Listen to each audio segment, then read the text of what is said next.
Welcome to day 5 of 7 days at Sun and Fun. Today I'll take you into the exhibit hangars, where many vendors showed their products or even offered them for sale right then and there. This is probably where you could notice the biggest difference compared with past years, with fewer vendors and fewer people than usual. Part of that was by design, as John Lienhoutz, the president and CEO of Sun and Fun, explained. So normally we would have 500 exhibitors that would be signed up to be here. We're at 385 starting today, which is about a little over 21%. In the hangars, we're going to limit it, and we have our gate security at ends of the hangars on all 5 of them. We'll be looking at the crowd, and if it looks to be that it's getting up there in that 500, because there are 1,000 people capable, okay? 1,000 people can fit into those hangars. So we're going to say 500 is about all we want in there, about half. Walking through the hangars, you can see some of the empty spaces. Different vendors had different concepts for dealing with the pandemic. The whole gamut really, from staying at home, to having a booth with no people, to somewhat controlling the flow and number of people at the exhibit, all the way to business as usual. Thank you. One common theme, though, was that most of the vendors did not have big announcements, probably saving those for AirVenture later this year, when the handling of the pandemic hopefully makes things a little more plannable. I asked some of the vendors about their products and also about their experience in 2021 compared with past years. So here we are at GAMI and Tornado Alley Turbo.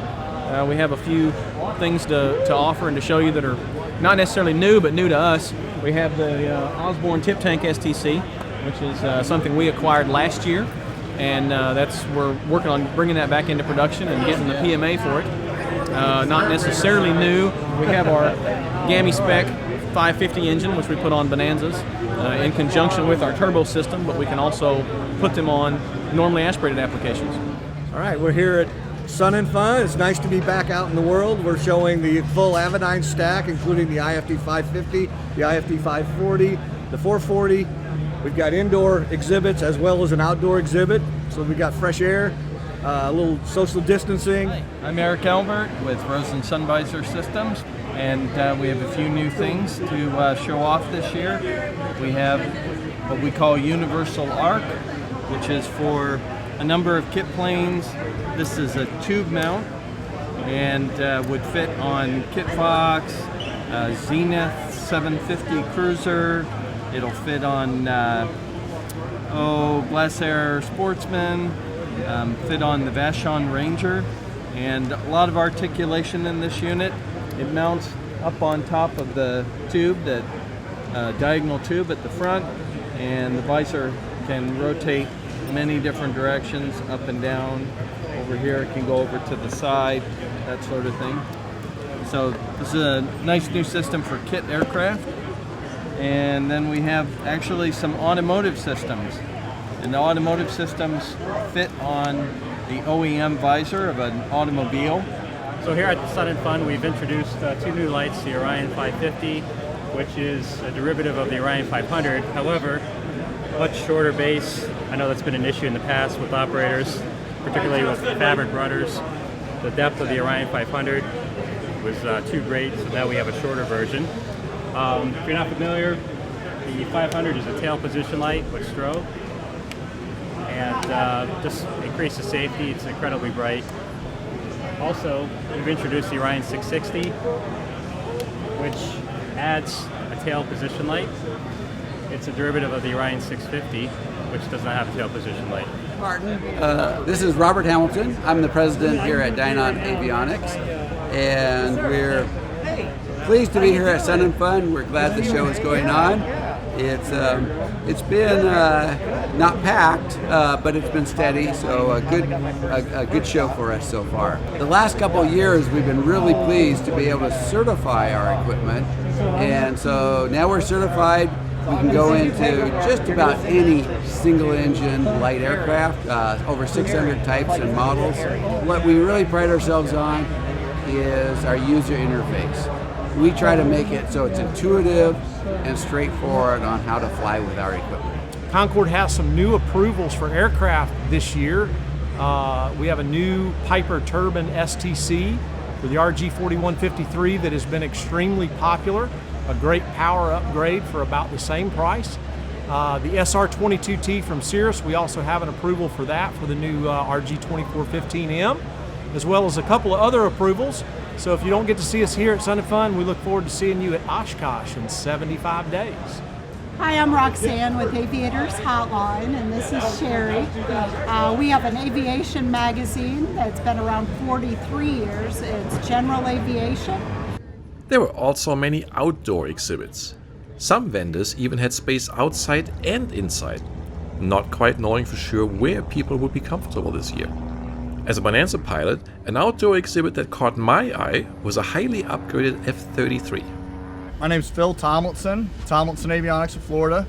We're here in Lakeland, Florida at the Sun and Fun 2021 Air Show. This year we brought our 1983 Bonanza, and it's F-33A. We've done a lot of work to this airplane. We brought it in the shop, we took all the old steam gauges out, and what we've put in this airplane is 2 Garmin 500 TXIs, 2 750s, a GFC 500 with auto trim and yaw. Also put 2 G5s, backup artificial horizons. We've put in 2 transponders and a GDL 69A. We've also done the IO 550 with the DeShannon baffling kit, and we've also done the DeShannon wingtips. So we've pretty much done everything you can do to an F-33A. I completed my tour inside. A company I had not heard of before is Pinnacle Aircraft Engines from Fairhope, Alabama. We're a full 145 engine repair station, which means we're licensed. We build certified or rebuild and overhaul certified engines, every kind of Lycoming and Continental you can imagine. All of our engines come with a custom paint job, pretty much to match the aircraft. We can get from mild to wild, everything, you know, all the pieces are individually painted components before they're assembled, so none of the hardware gets painted, all the hardware stays CAD plated. You just end up with a really beautiful finish, you know, and the attention to detail of the engines when it comes down to doing the custom paint, whether it's all paint work or airbrush work or hydro dipping, really just gives you a total custom look and finish. So what we have is we specialize in mount, where you can just slide it in like this. And it just locks right in. And this becomes like your entire screen for your iPad 11. I was also curious what the vendors thought about attendance this year. Feedback was a bit mixed, but all in all quite positive. So the attendance yesterday was okay. It was kind of slow, but today it's been just like a normal, I would say maybe down maybe about 15 to 20%, just guessing. It's been a little lighter than years past, like 2019, but I would say it's probably a little better than I expected coming in. So we're really excited. I think it's going to even get better as we go Thursday into the weekend, so looking forward to it. So there are some empty booth spaces. A lot of resellers I noticed did not make it. However, the attendance has been very good in spite of that. It looks like any other year at Sun and Fun. I mean, I'm talking constantly to customers, and we've done well considering. So we're fortunate in that regard. So, nice to see it up and running. The first couple of days, attendance for us has been very busy and active and steady, so we've been very pleased about that. We really don't see a difference or a downturn in attendance here this year, which has been great. Again, pretty excited about the crowd here this year and ready to sell some visors. What I showed you here is in no way complete, of course. There are so many companies, airplanes, and other aviation products here that short of walking through the whole place yourself, there's really no good way of seeing it all. And maybe you'll consider doing just that next year if this video has made you curious to see more.